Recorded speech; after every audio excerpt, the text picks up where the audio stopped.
महात्मा बुद्ध के उपदेश से अपना जीवन बदलना चाहते हो तो वीडियो को लाइक करें और कमेंट करके महात्मा बुद्ध लिखकर जरूर भेजें।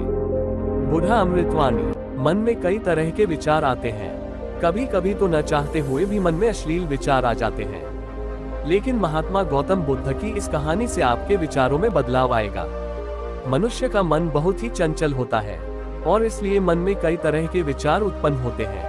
क्षण भर में ही व्यक्ति का मन कई चीजों को सोचने लगता है। इसलिए तो कहा जाता है कि मन को काबू करना आसान नहीं, लेकिन गौतम बुद्ध मन को नियंत्रित करने के आयामों के बारे में भी बता चुके हैं। मन में विचारों का आना गलत नहीं है, लेकिन मुश्किल तब हो जाती है या विचार ऐसी परिस्थिति में गलत होते हैं जब मन में अश्लील विचार आते हैं। कभी कभी तो न चाहने के बावजूद भी मन में अश्लील विचार आते हैं। अगर आपके मन में भी ऐसे विचार आते हैं तो गौतम बुद्ध की इस कहानी से आपके विचारों में जरूर बदलाव आएगा। बुद्ध की कहानी अश्लील विचारों को कैसे रोकें। बुद्ध अपने भिक्षुओं को उपदेश देने के साथ ही उन्हें भिक्षाटन के लिए भेजते थे। एक बार उन्होंने अपने भिक्षु भरत को भिक्षा लेने के लिए एक श्राविका के घर भेजा। भरत पूरे रास्ते मन में ये सोचते हुए श्राविकाओं के पास गया कि आखिर आज भिक्षा में क्या भोजन खाने को मिलेगा, क्योंकि भरत चंद्रवंश के राजकुमार थे और बुद्ध के सानिध्य भिक्षु के रूप में दीक्षित हुए थे। हमेशा भरत को महल में खाने के लिए स्वादिष्ट पकवान मिलते थे, लेकिन आज भिक्षा के रूप में उसे जो भी मिलेगा संतुष्ट होना पड़ेगा। श्राविका के घर पहुंचकर भरत ने भिक्षा मांगी। श्राविका ने भरत को बैठने के लिए कहा और भोजन लाने के लिए घर के भीतर चली गई। इधर भरत फिर से अपने में चलकर आश्रम जाना होगा, लेकिन भोजन के बाद श्राविकाओं ने भरत को कुछ समय के लिए विश्राम करने का आग्रह किया। भरत फिर से खुश हुए कि आखिर आज उनके मन की सारी इच्छाएं कैसी पूरी हो रही है। इसके बाद भरत कुछ देर विश्राम करने लगे, लेकिन विश्राम करते हुए भी लेटे लेटे वह सोचने लगे कि आज तो मुझे भोजन के बाद विश्राम करने को मिल गया, लेकिन ऐसा रोज रोज नहीं होगा। जब भरत विश्राम के बाद उठे तो श्राविकाओं ने कहा कि आप जब तक चाहे यहाँ ठहर सकते हैं।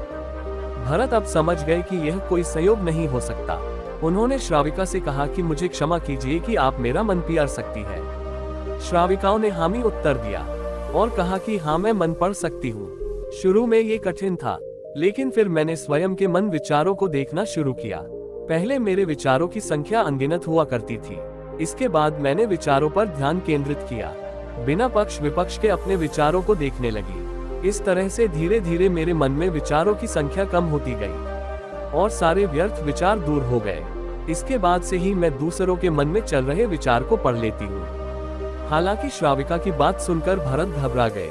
इसके बाद भरत ने श्राविकाओं से आज्ञा ली और आश्रम के लिए निकल पड़े।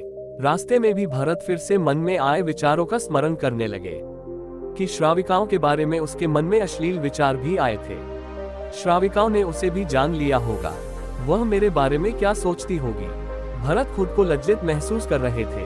भरत ने आश्रम पहुंचकर गौतम बुद्ध से कहा कि अब मैं कभी भिक्षाटन के लिए नहीं जाऊंगा। बुद्ध ने भरत को पास बुलाया और कहा कि क्या हुआ है, तुम मुझे सारी व्यथा बताओ। भरत ने सारी बातें बुद्ध को बताई।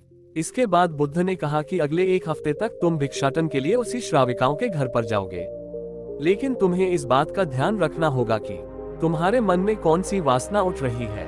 तुम कल इन सभी चीजों को ध्यान में रख कर जाना और इसके बाद मुझे वापस आकर बताना। अगले दिन भरत भिक्षाटन के लिए गए। बुद्ध के बताए अनुसार वह पूरे रास्ते अपने होश को जागृत रखते हुए चल रहे थे। जब श्राविकाओं का घर आया तो भरत ने भिक्षा मांगी। उसके भीतर कोई वासना नहीं रही थी, क्योंकि उसने अपने मन को पूरी तरह जागृत रखा था। इस प्रकार आप सब भी अपनी मन की वासना को खत्म कर सकते हो।